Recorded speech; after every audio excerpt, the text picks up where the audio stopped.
Chanakya international academy உங்களுக்குள் இருக்கும் தலைவரை வெளிக்கொண்டு வரும் பியூர் பாலிடிக்ஸ் பயிற்சி பட்டறை. நேரடி மற்றும் இணைய வழி. கான்டாக்ட் 7338824242. அண்மை செய்தியை பார்த்து கொண்டிருக்கிறோம்.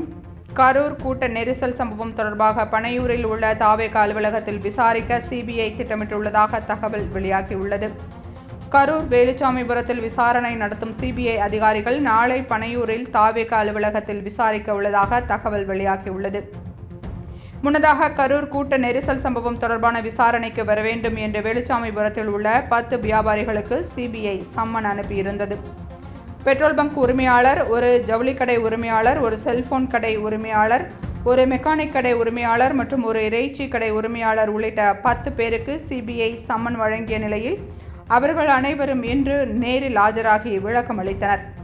கரூர் கூட்ட நெரிசல் சம்பவம் தொடர்பாக இதுவரை 100க்கும் அதிகமானவர்களுக்கு சிபிஐ சம்மன் வழங்கியுள்ளதாக தகவல் வெளியாகியுள்ளது.